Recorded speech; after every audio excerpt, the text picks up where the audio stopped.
ਵਾਹਿਗੁਰੂ ਜੀ ਦਾ ਖਾਲਸਾ, ਵਾਹਿਗੁਰੂ ਜੀ ਦੀ ਫਤਿਹ। ਸਾਧ ਸੰਗਤ ਜੀ, ਸਾਰਿਆਂ ਨੂੰ ਪਿਆਰ ਭਰੀ ਸਤਿ ਸ਼੍ਰੀ ਅਕਾਲ। ਸਾਧ ਸੰਗਤ ਜੀ, ਅੱਜ ਦੀ ਸਾਖੀ ਜਿਹੜੀ ਹੈ ਉਹ ਆ ਹੈ ਕਿ ਗੁਰੂ ਜੀ ਨੇ ਕਿਵੇਂ ਇੱਕ ਪਾਗਲ ਰਾਣੀ ਦਾ ਉद्धार ਕੀਤਾ। ਸਾਧ ਸੰਗਤ ਜੀ, ਸ਼੍ਰੀ ਗੁਰੂ ਅਮਰਦਾਸ ਜੀ ਨੇ ਵਿਆਸ ਨਦੀ ਦੇ ਕਿਨਾਰੇ ਸ਼੍ਰੀ ਗੋਬਿੰਦਵਾਲ ਨਗਰ ਬਸਾਇਆ। ਦੂਰ ਦੂਰ ਤੋਂ ਸੰਗਤ ਉਹਨਾਂ ਦੇ ਦਰਸ਼ਨ ਕਰਨ ਲਈ ਆਉਂਦੀ ਸੀ। ਸੰਗਤ ਦੀ ਸੰਖਿਆ ਦਿਨ ਬ ਦਿਨ ਬਹੁਤ ਜ਼ਿਆਦਾ ਵਧਣ ਲੱਗ ਗਈ। ਕੁਝ ਲੋਕ ਤਾਂ ਨਗਰ ਵਿੱਚ ਆਕਰ ਹੀ ਵਸ ਗਏ, ਤਾਂ ਇਸ ਕਰਕੇ ਸ਼ਹਿਰ ਬਹੁਤ ਪ੍ਰਫੁੱਲਿਤ ਹੋ ਗਿਆ। ਇੱਕ ਦਿਨ ਸੰਗਤ 'ਚੋਂ ਇੱਕ ਪਿਆਰੇ ਸਿੱਖ ਨੇ ਸਤਿਗੁਰੂ ਜੀ ਤੋਂ ਬੇਨਤੀ ਕੀਤੀ ਕਿ ਹੇ ਗੁਰੂ ਜੀ, ਕਿ ਆਪਣੀ ਸੰਗਤ ਇੰਨੀ ਵੱਧ ਗਈ ਹੈ ਤਾਂ ਕਿਉਂ ਨਾ ਆਪਾਂ ਨੂੰ ਇੱਕ ਭਵਨ ਬਣਾ ਲੈਣਾ ਚਾਹੀਦਾ ਹੈ। ਅਤੇ ਆਪਣੇ ਆਲੇ ਦੁਆਲੇ ਭਵਨ ਨੂੰ ਤਿਆਰ ਕਰਨ ਲਈ ਸਭ ਕੁਝ ਹੈ, ਲੇਕਿਨ ਭਵਨ ਦੀ ਛੱਤ ਲਈ ਲੱਕੜੀ ਨਹੀਂ ਮਿਲ ਰਹੀ। ਉਸ ਪਿਆਰੇ ਸਿੱਖ ਦੀ ਇਹ ਬੇਨਤੀ ਸੁਣ ਕਰ ਗੁਰੂ ਜੀ ਨੇ ਬਾਬਾ ਬੁੱਢਾ ਜੀ ਔਰ ਕੁਝ ਪਿਆਰੇ ਸਿੱਖਾਂ ਨੂੰ ਇਸ ਬਾਰੇ ਚਰਚਾ ਕੀਤੀ ਅਤੇ ਦੂਜੇ ਦਿਨ ਭਾਈ ਸਾਵਨ ਸਿੰਘ ਜੀ ਨਾਲ ਵਾਰਤਾਲਾਪ ਕੀਤੀ ਔਰ ਉਹਨਾਂ ਨੂੰ ਹੁਕਮ ਦਿੱਤਾ ਕਿ ਤੁਸੀਂ ਹਰੀਪੁਰ ਦੇ ਰਾਜਾ ਕੋਲ ਜਾਓ ਅਤੇ ਲੱਕੜੀ ਲੈ ਕਰ ਆਓ। ਔਰ ਗੁਰੂ ਜੀ ਨੇ ਫਰਮਾਇਆ ਕਿ ਤੁਸੀਂ ਲੱਕੜੀ ਨੂੰ ਵਿਆਸ ਨਦੀ ਵਿੱਚ ਪਾ ਦੇਣਾ ਔਰ ਸੇਵਕ ਉਹ ਲੱਕੜੀਆਂ ਨੂੰ ਨਦੀ ਵਿੱਚੋਂ ਕੱਢ ਲੈਣਗੇ। ਇਹ ਸੁਣ ਕਰ ਭਾਈ ਸਾਵਨ ਜੀ ਨੇ ਸਤਿਗੁਰੂ ਨੂੰ ਕਿਹਾ ਕਿ ਗੁਰੂ ਜੀ, ਮੈਂ ਉੱਥੇ ਕਿਸੇ ਨੂੰ ਨਹੀਂ ਜਾਣਦਾ, ਪਤਾ ਨਹੀਂ ਉਹ ਲੋਕ ਮੈਨੂੰ ਲੱਕੜੀਆਂ ਦੇਣਗੇ ਵੀ ਕਿ ਨਹੀਂ ਦੇਣਗੇ, ਅਤੇ ਉਸ ਲਈ ਉਹ ਰਾਜੀ ਹੋ ਜਾਣਗੇ। ਇਹ ਸੁਣ ਕਰ ਸਤਿਗੁਰੂ ਜੀ ਕਹਿਣ ਲੱਗੇ, ਭਾਈ ਸਾਵਨ, ਤੂੰ ਇਸ ਗੱਲ ਦੀ ਚਿੰਤਾ ਕਿਉਂ ਕਰ ਰਿਹਾ ਹੈ। ਔਰ ਇਹ ਕਹਿ ਕਰ ਸਤਿਗੁਰੂ ਜੀ ਨੇ ਆਪਣੀ ਜੇਬ ਵਿੱਚੋਂ ਇੱਕ ਰੁਮਾਲ ਨਿਕਾਲਿਆ ਔਰ ਭਾਈ ਸਾਵਨ ਜੀ ਨੂੰ ਦੇ ਦਿੱਤਾ ਔਰ ਕਿਹਾ ਕਿ ਹੇ ਭਾਈ ਸਾਵਨ, ਤੂੰ ਜਦੋਂ ਉਸ ਨਗਰ 'ਚ ਲੱਕੜੀ ਲੈਣ ਜਾਏਗਾ, ਇਸ ਰੁਮਾਲ ਨੂੰ ਆਪਣੇ ਨਾਲ ਜ਼ਰੂਰ ਰੱਖੀ। ਇਸ ਰੁਮਾਲ 'ਚ ਰਿੱਧੀ ਸਿੱਧੀ ਹੈ ਅਤੇ ਤੇਰੀ ਸਾਰੀ ਇੱਛਾ ਪੂਰੀ ਕਰੇਗਾ, ਅਤੇ ਵੈਸੇ ਹੀ ਤੈਨੂੰ ਲੱਕੜੀਆਂ ਦੇ ਦੇਣਗੇ ਅਤੇ ਤੈਨੂੰ ਕੋਈ ਮਨਾ ਨਹੀਂ ਕਰੇਗਾ। ਤਾਂ ਭਾਈ ਸਾਵਨ ਜੀ ਨੇ ਗੁਰੂ ਜੀ ਦਾ ਉਹ ਰੁਮਾਲ ਲਿੱਤਾ ਅਤੇ ਸਤਿਗੁਰੂ ਦੇ ਹੁਕਮ ਦੇ ਅਨੁਸਾਰ ਉਹ ਹਰੀਪੁਰ ਲਈ ਨਿਕਲ ਪਏ। ਅਤੇ ਜਦੋਂ ਉਹ ਨਗਰ ਵਿੱਚ ਪਹੁੰਚੇ, ਉਸ ਦਿਨ ਉੱਧਰ ਦੇ ਰਾਜਾ ਨੇ ਘੋਸ਼ਣਾ ਕਰਵਾਈ ਹੋਈ ਸੀ ਕਿ ਅੱਜ ਦੇ ਦਿਨ ਇੱਥੇ ਕੋਈ ਵੀ ਅੰਨ ਦਾ ਇੱਕ ਦਾਣਾ ਵੀ ਨਹੀਂ ਚਖੇਗਾ। ਅਤੇ ਭਾਈ ਸਾਵਨ ਜੀ ਉੱਥੇ ਪਹੁੰਚੇ ਅਤੇ ਉਹਨਾਂ ਨੂੰ ਬਹੁਤ ਭੁੱਖ ਲੱਗੀ ਹੋਈ ਸੀ। ਭਾਈ ਸਾਵਨ ਨੇ ਆਪ ਦਾ ਭੋਜਨ ਤਿਆਰ ਕੀਤਾ ਅਤੇ ਉਹਨੂੰ ਖਾ ਲਿਆ। ਇਸ ਬਾਰੇ ਕਿਸੇ ਨੇ ਰਾਜਾ ਨੂੰ ਸ਼ਿਕਾਇਤ ਕਰ ਦਿੱਤੀ ਕਿ ਕੋਈ ਬਾਹਰੋਂ ਆਇਆ ਹੋਇਆ ਹੈ ਅਤੇ ਉਹਨੇ ਅੱਜ ਭੋਜਨ ਖਾਇਆ ਹੈ ਅਤੇ ਤੁਹਾਡੇ ਹੁਕਮ ਨੂੰ ਨਕਾਰਿਆ ਹੈ। ਇਹ ਸੁਣ ਕੇ ਰਾਜਾ ਨੇ ਕਿਹਾ ਕਿ ਉਸ ਨੂੰ ਮੇਰੇ ਸਾਹਮਣੇ ਲੈ ਕੇ ਆਓ। ਨਾਲ ਹੀ ਆਪਣੇ ਸਿਪਾਹੀਆਂ ਨੂੰ ਹੁਕਮ ਦਿੱਤਾ ਕਿ ਜਾਓ ਉਹਨੂੰ ਪਕੜ ਕੇ ਮੇਰੇ ਸਾਹਮਣੇ ਲਿਆਓ। ਅਤੇ ਰਾਜਾ ਦੇ ਹੁਕਮ ਦੇ ਅਨੁਸਾਰ ਸਿਪਾਹੀ ਉਹਨੂੰ ਲੱਭਣ ਚਲੇ ਗਏ ਅਤੇ ਉਹਨੂੰ ਫੜ ਕੇ ਭਾਈ ਸਾਵਨ ਜੀ ਨੂੰ ਰਾਜਾ ਦੇ ਸਾਹਮਣੇ ਪੇਸ਼ ਕਰ ਦਿੱਤਾ। ਰਾਜਾ ਨੇ ਕਿਹਾ, ਅੱਜ ਇਕਾਦਸ਼ੀ ਹੈ, ਇਸ ਲਈ ਸਾਡੇ ਨਗਰ ਵਿੱਚ ਕਿਸੇ ਨੇ ਵੀ ਅੰਨ ਨਹੀਂ ਗ੍ਰਹਿਣ ਕਰਨਾ ਸੀ। ਇਸ ਦੀ ਘੋਸ਼ਣਾ ਕਰਵਾਈ ਗਈ ਸੀ ਕਿ ਤੁਸੀਂ ਵਰਤ ਨਹੀਂ ਰੱਖਿਆ। ਅਤੇ ਭਾਈ ਸਾਵਨ ਜੀ ਨੇ ਕਿਹਾ, ਗੁਰੂ ਘਰ ਤਾਂ ਲੰਗਰ ਹਮੇਸ਼ਾ ਹੀ ਚੱਲਦਾ ਰਹਿੰਦਾ ਹੈ ਅਤੇ ਵੈਸੇ ਵੀ ਗੁਰੂ ਘਰ ਇਹ ਕਰਮ ਕਾਂਡਾਂ 'ਤੇ ਵਿਸ਼ਵਾਸ ਨਹੀਂ ਰੱਖਦਾ। ਭਾਈ ਸਾਵਨ ਜੀ ਦੀ ਇਹ ਗੱਲ ਸੁਣ ਕੇ ਰਾਜਾ ਸ਼ਾਂਤ ਹੋ ਗਿਆ, ਲੇਕਿਨ ਨਾਲ ਹੀ ਬੈਠੇ ਇੱਕ ਵਿਰਾਗੀ ਨੇ ਰਾਜਾ ਨੂੰ ਇਹ ਕਹਿ ਕੇ ਭੜਕਾ ਦਿੱਤਾ ਕਿ ਰਾਜਾ ਜੀ, ਇਹ ਵਿਅਕਤੀ ਨੇ ਤਾਂ ਤੁਹਾਡਾ ਹੁਕਮ ਦਾ ਪਾਲਣ ਹੀ ਨਹੀਂ ਕੀਤਾ, ਤਾਂ ਇਸ ਨੂੰ ਕੈਦ ਦੀ ਸਜ਼ਾ ਤਾਂ ਹੋਣੀ ਹੀ ਚਾਹੀਦੀ ਹੈ।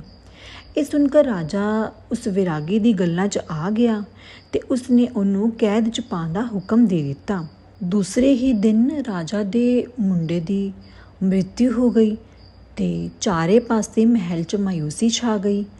ਸਭ ਲੋਕ ਆਪਣਾ ਵਿਰਲਾਪ ਕਰਨ ਲਈ ਆ ਰਹੇ ਸੀ ਅਤੇ ਰਾਜਾ ਦੇ ਮੰਤਰੀ ਨੇ ਰਾਜਾ ਨੂੰ ਸਲਾਹ ਦਿੱਤੀ ਕਿ ਹੇ ਰਾਜਨ, ਤੁਸੀਂ ਜਿਸ ਵਿਅਕਤੀ ਨੂੰ ਕੱਲ੍ਹ ਕੈਦ ਵਿੱਚ ਪਾਇਆ ਹੈ, ਉਹ ਤਾਂ ਵਿਅਕਤੀ ਬਿਲਕੁਲ ਨਿਰਦੋਸ਼ ਹੈ। ਮੈਨੂੰ ਲੱਗਦਾ ਹੈ ਕਿ ਇਹ ਸਭ ਤੁਹਾਡੇ ਨਾਲ ਤਾਂ ਹੀ ਹੋਇਆ ਹੈ। ਤੁਸੀਂ ਉਸ ਵਿਅਕਤੀ ਨੂੰ ਛੱਡ ਦਿਓ। ਅਤੇ ਉਸ ਦੀ ਆਹ ਰਾਏ ਸੁਣਨ ਤੋਂ ਬਾਅਦ ਰਾਜਾ ਨੂੰ ਲੱਗਾ ਕਿ ਇਹ ਤਾਂ ਗੱਲ ਸਹੀ ਹੈ ਕਿ ਮੈਂ ਕਿਸੇ ਨਿਰਦੋਸ਼ ਨੂੰ ਜੇਲ੍ਹ 'ਚ ਪਾ ਦਿੱਤਾ ਹੈ। ਅਤੇ ਰਾਜਾ ਜੀ ਨੇ ਹੁਕਮ ਦਿੱਤਾ ਕਿ ਉਸ ਵਿਅਕਤੀ ਨੂੰ ਛੋੜ ਦਿਓ। ਅਤੇ ਰਾਜਾ ਨੇ ਕਿਹਾ ਕਿ ਮੈਂ ਉਸ ਵਿਅਕਤੀ ਨੂੰ ਛੱਡ ਦਊਂਗਾ ਅਤੇ ਉਸ ਤੋਂ ਮਾਫੀ ਵੀ ਮੰਗੂੰਗਾ। ਤੇ ਜਦੋਂ ਉਹਨੂੰ ਰਿਹਾ ਕਰ ਦਿੱਤਾ ਗਿਆ ਤੇ ਉਸਨੇ ਆ ਕੇ ਬਾਹਰ ਵੇਖਿਆ ਕਿ ਮਹਿਲ ਦੇ ਚਾਰੋਂ ਤਰਫ ਤਾਂ ਮਾਯੂਸੀ ਛਾਈ ਹੋਈ ਹੈ। ਇਹ ਸਭ ਦੇਖ ਕੇ ਭਾਈ ਸਾਵਨ ਜੀ ਨੇ ਕਿਹਾ ਕਿ ਅਗਰ ਰਾਜਾ ਜੀ, ਜੇ ਗੁਰੂ ਜੀ ਨੇ ਤੁਹਾਨੂੰ ਆਪਣੇ ਪੁੱਤਰ ਨੂੰ ਵਾਪਿਸ ਜੀਵਿਤ ਕਰ ਦਿੱਤਾ ਤੇ ਕੀ ਤੁਸੀਂ ਸਿੱਖ ਬਣੋਗੇ?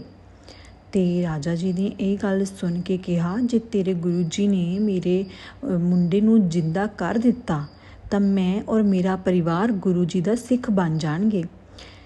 ਤੇ ਉਸ ਤੋਂ ਬਾਅਦ ਫਿਰ ਰਾਜਾ ਨੇ ਭਾਈ ਸਾਵਨ ਨੂੰ ਆਪਣੇ ਦਰਬਾਰ 'ਚ ਬੁਲਾਇਆ ਤੇ ਰਾਜਾ ਭਾਈ ਸਾਵਨ ਜੀ ਦੇ ਅੱਗੇ ਬੇਨਤੀ ਕਰਨ ਲੱਗਾ ਕਿ ਮੇਰੇ ਪੁੱਤਰ ਨੂੰ ਜੀਵਨ ਦਾਨ ਦਵਾ ਦਿਓ।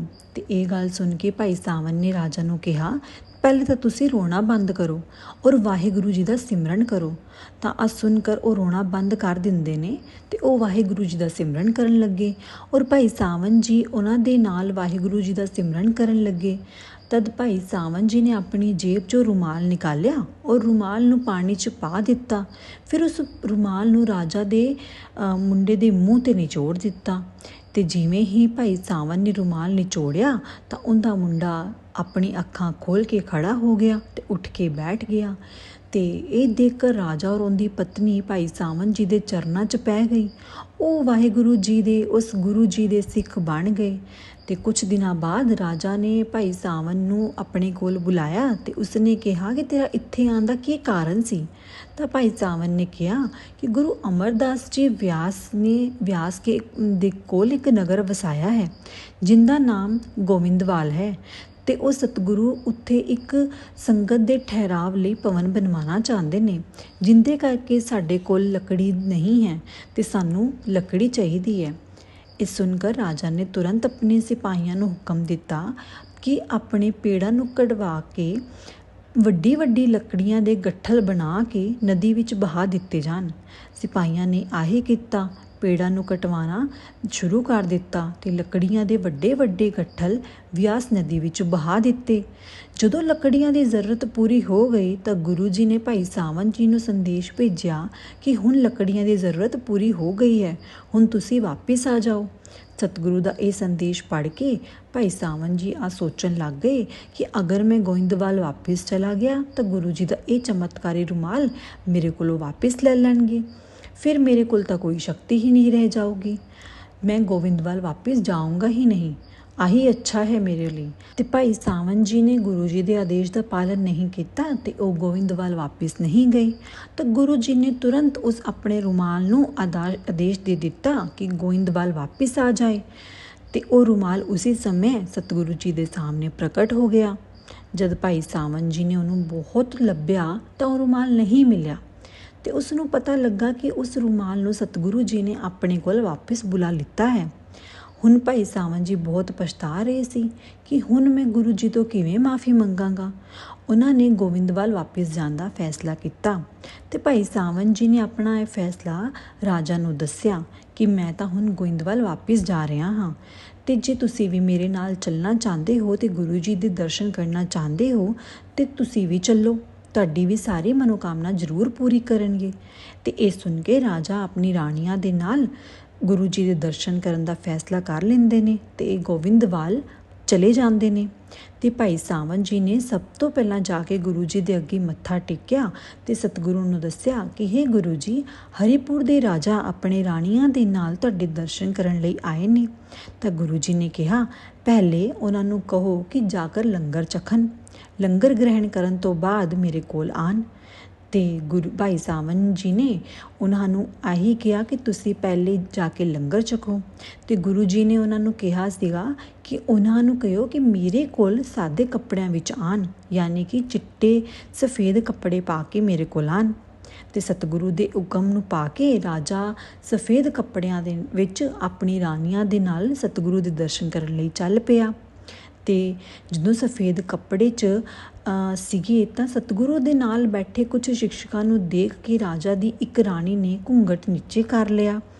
ਜਦ ਗੁਰੂ ਜੀ ਦੀ ਨਜ਼ਰ ਉਸ ਰਾਣੀ 'ਤੇ ਪਈ ਤਾਂ ਗੁਰੂ ਜੀ ਨੇ ਕਿਹਾ ਕਿ ਅਗਰ ਇਹਨੂੰ ਦਰਸ਼ਨ ਨਹੀਂ ਕਰਨੇ ਸੀ ਤੇ ਕਮਲੀ ਇੱਥੇ ਆਈ ਹੀ ਕਿਉਂ, ਇਹ ਕੀ ਕਰਨ ਵਾਸਤੇ ਆਈ? ਤਾਂ ਗੁਰੂ ਜੀ ਦੇ ਮੁਖ 'ਚ ਜਦੋਂ ਇਹ ਸ਼ਬਦ ਨਿਕਲੇ ਤਾਂ ਉਸੇ ਸਮੇਂ ਰਾਣੀ ਆਪਣੀ ਸੁੱਧ ਬੁੱਧ ਖੋ ਚੁੱਕੀ ਸੀ ਅਤੇ ਉਹ ਚਿল্ਲਾਉਂਦੇ ਹੋਏ ਬਾਹਰ ਚਲੀ ਗਈ ਅਤੇ ਉਹ ਭੱਜਦੀ ਭੱਜਦੀ ਇੱਕ ਜੰਗਲ ਵਿੱਚ ਚਲੀ ਗਈ ਅਤੇ ਉਸ ਨੂੰ ਬਹੁਤ ਲੱਭਾ, ਉਹ ਕਿਤੇ ਨਹੀਂ ਮਿਲੀ। ਇੱਕ ਦਿਨ ਗੁਰੂ ਜੀ ਦਾ ਇੱਕ ਸੇਵਕ ਜੋ ਜੰਗਲ 'ਚ ਲੱਕੜੀ ਕੱਟਣ ਜਾ ਰਿਹਾ ਸੀ ਤਾਂ ਉਹਨੂੰ ਲੱਗਾ ਕਿ ਉਸਨੂੰ ਕਿਸੇ ਨੇ ਪਿੱਛੋਂ ਫੜ ਲਿਆ ਹੈ। ਜਦੋਂ ਉਸਨੇ ਦੇਖਿਆ ਕਿ ਪਿੱਛੇ ਕਿਸੇ ਨੇ ਉਹਨੂੰ ਔਰਤ ਨੂੰ ਪਕੜ ਲਿਆ ਹੈ ਤਾਂ ਉਸਨੇ ਆਪਣੇ ਆਪ ਨੂੰ ਛੁਡਵਾਉਣ ਦੀ ਬਹੁਤ ਕੋਸ਼ਿਸ਼ ਕੀਤੀ ਅਤੇ ਉਸਨੂੰ ਦੇਖਿਆ ਕਿ ਉਸ ਔਰਤ ਦੇ ਪੂਰੇ ਵਾਲ ਵਿਖਰੇ ਹੋਏ ਨੇ ਅਤੇ ਉਹ ਪਾਗਲ ਹੈ ਅਤੇ ਉਹ ਤਾਲੀ ਵਜਾ ਕੇ ਹੱਸ ਰਹੀ ਸੀ। ਜਦ ਸੇਵਕ ਨੇ ਉਸਨੂੰ ਪੁੱਛਣ ਦੀ ਕੋਸ਼ਿਸ਼ ਕੀਤੀ ਤਾਂ ਉਹ ਗਾਇਬ ਹੋ ਗਈ ਔਰ ਉਹ ਉਹਨਾਂ ਨੂੰ ਨਹੀਂ ਮਿਲੀ। ਤਾਂ ਸੰਗਤ ਜੀ ਉਹਨਾਂ ਨੇ ਸੇਵਕ ਨੇ ਕੀ ਕੀਤਾ ਕਿ ਇਹ ਸਾਰੀ ਵਾਰਤਾਲਾਪ ਜਾ ਕੇ ਗੁਰੂ ਜੀ ਨੂੰ ਦੱਸੀ। ਗੁਰੂ ਜੀ ਨੇ ਕਿਹਾ ਇਹ ਪਾਗਲ ਰਾਣੀ ਹੈ ਔਰ ਗੁਰੂ ਜੀ ਨੇ ਆਪਣੇ ਸੇਵਕ ਨੂੰ ਕਿਹਾ ਕਿ ਮੇਰੇ ਖੜਾਓ ਲੈ ਕਰ ਉਹਨੂੰ ਲੱਭ ਕੇ ਲਿਆਓ ਅਤੇ ਜਦੋਂ ਤੁਹਾਨੂੰ ਲੱਭੇ ਤਾਂ ਤੁਸੀਂ ਮੇਰੇ ਖੜਾਓ ਉਹਨੂੰ ਛੁਆ ਦਿਓ। ਅਤੇ ਜਿਵੇਂ ਹੀ ਫਿਰ ਸੇਵਕ ਨੇ ਗੁਰੂ ਜੀ ਦਾ ਆਦੇਸ਼ ਪਾਇਆ ਅਤੇ ਉਹ ਉਸ ਔਰਤ ਨੂੰ ਲੱਭਣ ਲਈ ਨਿਕਲ ਪਿਆ ਅਤੇ ਉਸਨੇ ਦੇਖਿਆ ਕਿ ਉਹ ਔਰਤ ਇੱਕ ਪਾਸੇ ਬੈਠੀ ਸੀ ਅਤੇ ਉਸਨੇ ਜਿਵੇਂ ਉਹਨੂੰ ਆਪਣੇ ਕੋਲ ਬੁਲਾਇਆ ਅਤੇ ਗੱਲਾਂ ਵਿੱਚ ਲਗਾ ਕੇ ਉਹਨੇ ਗੁਰੂ ਜੀ ਦੇ ਖੜਾਓ ਉਹਨੂੰ ਛੁਆ ਦਿੱਤੇ ਅਤੇ ਜਿਵੇਂ ਹੀ ਖੜਾਓ ਉਹਨਾਂ ਨੂੰ ਛੁਆ ਦਿੱਤੇ ਅਤੇ ਉਵੇਂ ਹੀ ਉਹਦੀ ਸੁੱਧ ਬੁੱਧ ਵਾਪਿਸ ਆ ਗਈ ਅਤੇ ਉਹ ਠੀਕ ਹੋ ਗਈ ਔਰ ਵਾਪਿਸ ਗੋਬਿੰਦਵਾਲ ਆ ਗਈ। ਗੁਰੂ ਜੀ ਨੂੰ ਆਪਣੇ ਸੇਵਕਾਂ ਦਾ ਪੂਰਾ ਖਿਆਲ ਰਹਿੰਦਾ ਹੈ। ਸਾਧ ਸੰਗਤ ਜੀ ਅਤੇ ਗੁਰੂ ਜੀ ਨੇ ਉਸ ਦਾ ਵਿਆਹ ਉਸ ਸੇਵਕ ਨਾਲ ਹੀ ਕਰਵਾ ਦਿੱਤਾ। ਸਾਧ ਸੰਗਤ ਜੀ ਅੱਜ ਦੀ ਇਹ ਸਾਖੀ ਇੱਥੇ ਹੀ ਪੂਰੀ ਹੁੰਦੀ ਹੈ ਅਤੇ ਮੈਨੂੰ ਇਸ ਦੇ ਨਾਲ ਇਜਾਜ਼ਤ ਦਿਓ। ਅਤੇ ਸਾਧ ਸੰਗਤ ਜੀ ਜੇ ਤੁਹਾਨੂੰ ਇਹ ਸਾਖੀ ਅੱਛੀ ਲੱਗੀ ਹੋਏ ਤਾਂ ਸਾਧ ਸੰਗਤ ਜੀ ਇਹਨੂੰ ਆਪਣੀ ਸੰਗਤ ਦੇ ਨਾਲ ਜ਼ਰੂਰ ਸ਼ੇਅਰ ਕਰਿਓ ਤਾਂ ਕਿ ਗੁਰੂ ਜੀ ਦਾ ਸੰਦੇਸ਼ ਸਾਰੇ ਪ੍ਰੇਮੀ ਸਤਸੰਗੀ ਕੋਲ ਪਹੁੰਚ ਸਕੇ। ਅਤੇ ਸਾਧ ਸੰਗਤ ਜੀ ਇਸ ਚੈਨਲ ਨੂੰ ਜ਼ਰੂਰ ਸਬਸਕ੍ਰਾਈਬ ਕਰਿਓ ਅਤੇ ਬੈਲ ਨੋਟੀਫਿਕੇਸ਼ਨ ਨੂੰ ਵੀ ਔਨ ਕਰ ਲਿਓ ਤਾਂ ਕਿ ਕੋਈ ਵੀ ਨया ਵੀਡੀਓ ਆਏ ਤੁਹਾਨੂੰ ਉਹਦਾ ਨੋਟੀਫਿਕੇਸ਼ਨ ਆ ਜਾਏ। ਵਾਹਿਗੁਰੂ ਜੀ ਦਾ ਖਾਲਸਾ, ਵਾਹਿਗੁਰੂ ਜੀ ਦੀ ਫਤਿਹ।